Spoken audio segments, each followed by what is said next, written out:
Looking forward to this weekend's card. I'm gonna hit a few predictions, some quick breakdowns, and then I'm gonna sign off. So I'm gonna fly through some of the undercard. Um, I don't know everybody fighting on this card, so if I don't know them, I'm probably gonna avoid it.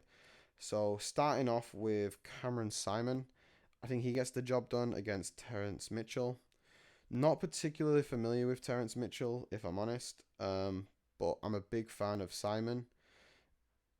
If somehow or for whatever reason he manages to see this video, I've been messaging him on inbox on DM on Instagram to come on to my podcast for an interview. I would love to do that. Don't know if he's actually gonna, but yeah. So yeah, I think he gets the job done. I'm trying to look now at Tyrus Mitchell. So it's his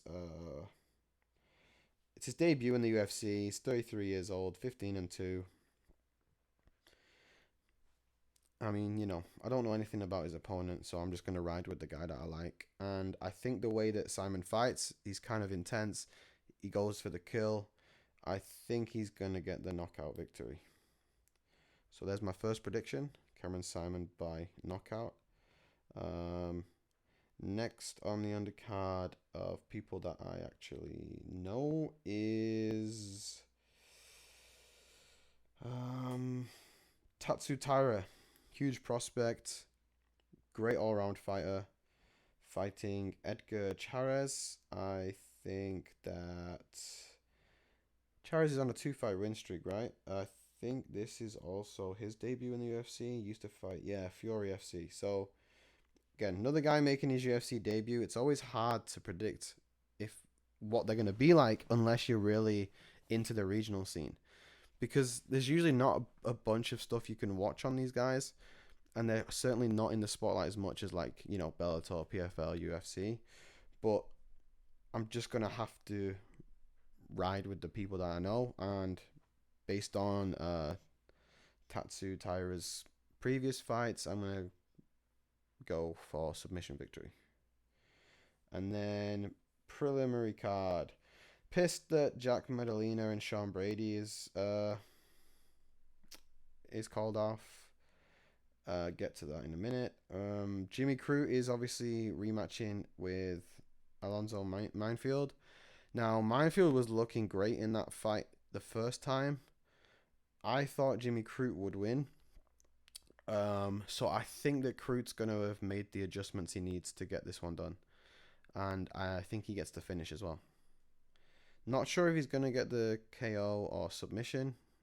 I mean, he's very capable of getting either. But I'm going Jimmy Crute finish. Jack Della Maddalena, one of my guys, one of my favorite fighters at the minute. Huge prospect in the UFC. Bags of potential. Lost his 2 opening pro MMA fights and then has gone unbeaten since. So he's 14-2. Looked amazing in his last fight, and he's fighting the guy that, if you've seen the viral video where he tackles someone out of the cage. So the guy he's fighting fought recently, so he's been in camp. So it's not going to be like one of these short notice fights where the guy's going to gas quickly.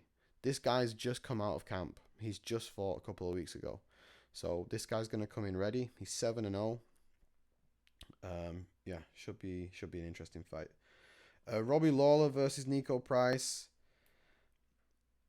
Huge Robbie Lawler fan. One of the best, most entertaining fights to ever bless the sport.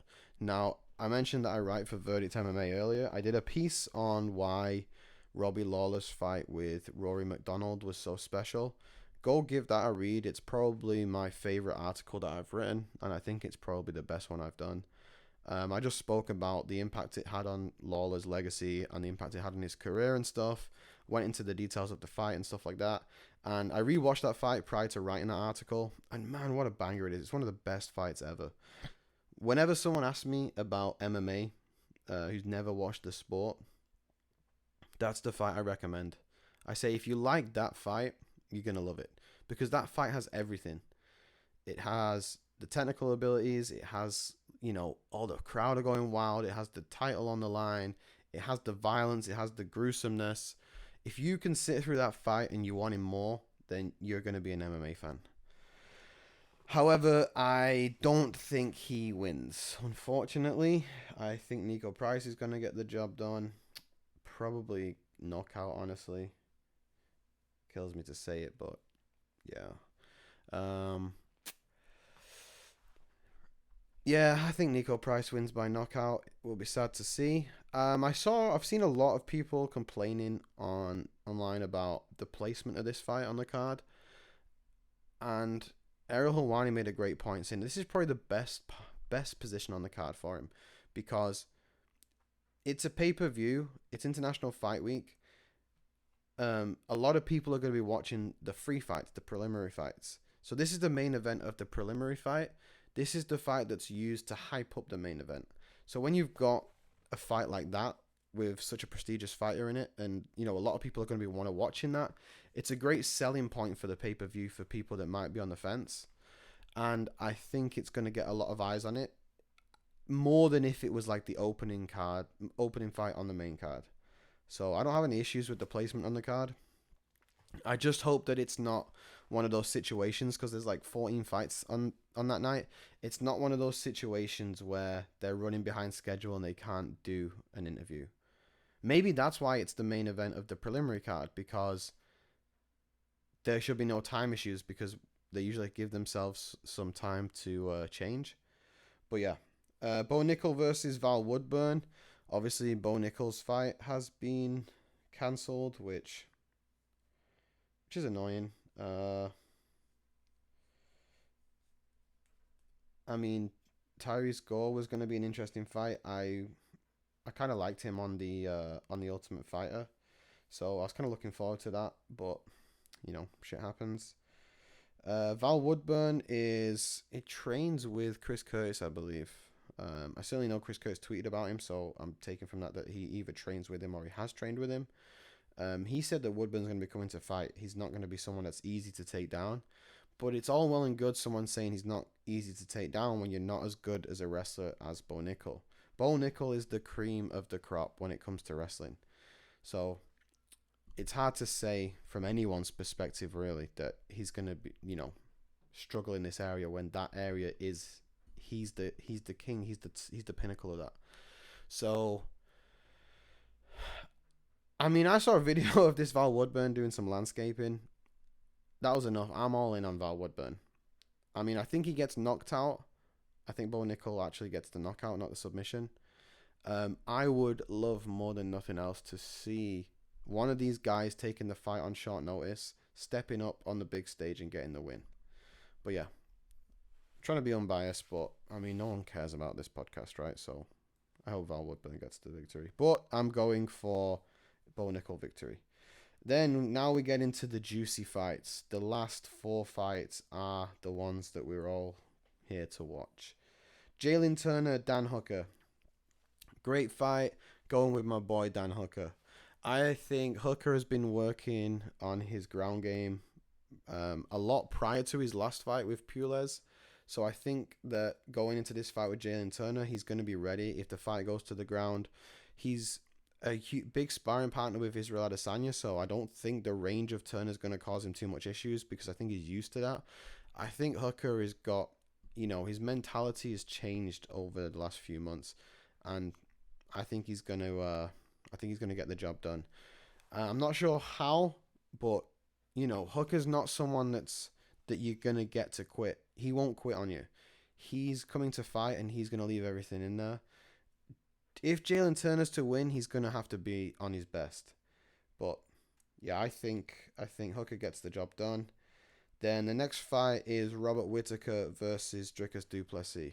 Now, the more I've thought about this, the more I've thought about ways that Dricus could potentially win. But I just don't see it happening. I mean, he's 5-0 in the UFC. He's, he is like the epitome of when, you see that meme, he's got that dog in him. Dricus has that dog in him. He doesn't give up, and he somehow always finds a way to win.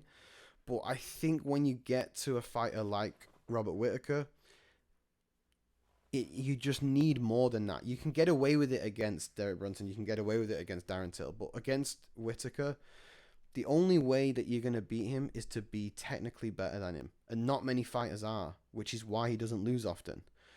I mean, when you think back to his fights, for example, with Darren Till had success on the feet because Darren Till is a very technical striker. But then, Whittaker just wrestled him and won the fight. Whittaker is a fantastic, all-rounded, well-rounded fighter. Him and Volkanovski are probably the two most well-rounded fighters, in my opinion. I think that the only way Dricus can win is if he knocks him out. I don't think he's even gonna be able to take him down. Whittaker wasn't, he gave Romero a really tough time in terms of taking him down. I think his takedown defense is amazing. He's going to be too technically sound on the feet. Dricus won't be able to get near him. Dricus is just going to need to keep up that intensity, that pressure. Now, I can't remember who it is who he fought in his second fight in the UFC, but I was rewatching some fights prior to making this, and Dricus was impressive because he fought at 100 miles an hour for 3 rounds. The fact that this fight is 3 rounds suits Dricus more than it suits Whittaker. Dricus's only path to victory is if he's just in Whittaker's face and he makes it a dogfight. He can't allow Whittaker to have space in the middle of the octagon. He has to press forward. He has to get Whittaker up against the cage. He has to make it ugly. That's the only way I think he wins, and he manages to catch him. Other than that, I think it's just a whitewash. I think it's like Whittaker versus Vettori. I don't think he gets near him. So yeah, I'm going Whittaker, and I'm going Whittaker by a late stoppage. 3rd round KO. Next fight is Brandon Moreno versus Alexandre Pantoja. I think Pantoja goes 3-0 against Baby Assassin, and it kills me to say it. I love Moreno, but I think Pantoja is too tricky. I think over 5 rounds, I think Pantoja catches him in an awkward position, and he subs him. I don't think Moreno is going to be able to knock him out. I think Pantoja is going to look to get the fight to the ground. And I think the way that Moreno is kind of awkward with his scrambles, he sometimes gives his back up when he scrambles. And he always manages to find himself in precarious positions. I think in the spur of the moment, he sometimes makes these like rash decisions. And I think against someone like Pantoja, he's just going to punish you. So I'm going Pantoja submission victory. And then finally, Volkanovski versus Yair Rodriguez. I'm going with the boy, Volkanovski. And I'm going unanimous decision. If it's a finish, I think it's going to be later rounds. Now, of course, I've said so many times, I think this is such a hard fight for Volkanovski. Just because Yair Rodriguez has that Hail Mary in him. But not just that, he's so dangerous on the ground. Holloway had success wrestling Yair, so it's pretty evident that the path to victory and the safest path to victory is to wrestle Yair, which I think Volkanovski's going to do. But there's no saying he doesn't go out there and make it look easy on the feet, because he definitely can do that. I think if Volkanovski can figure out the kicks early in the first 2 rounds, he makes it look easy anywhere. If he has a tough time with the kicks, then I think he's going to wrestle, and I think that's his best path to victory. He just has to be careful with the submissions. But I think with Craig Jones and the way that they work, I don't think he's going to get caught. I think he's too good. And one of the things that I like the most about Volkanovski is you can see very clearly that he prepares for his fights. He fights differently against different opponents, where he's clearly trained specifically for that opponent and, specific things, specific scenarios. And I think he's going to have done the same with Yair. He's going to have trained with people that can, control the distance with their kicks, people that are dangerous on the ground and stuff like that. And I just think Volkanovski's fight IQ is just too good. I just don't see how he wins. Yair, that is. Well, I do. I've just said it. I think he wins if he lands a Hail Mary or he catches Volkanovski in a submission. I just think it's very unlikely. If they fight 10 times, I think Volkanovski wins 8. So I'm giving Yair Rodriguez a 20% chance. So don't be surprised if Yair wins. 20% is quite a lot. But yeah, I'm going Volkanovski, and I'm going unanimous decision. There we have it. So yeah, they're my picks. Thank you for listening to the podcast. I'll see you next week. Take a listen to my YouTube videos, subscribe, all that stuff, blah, blah, blah.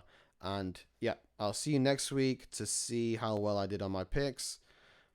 Probably not good, but fingers crossed.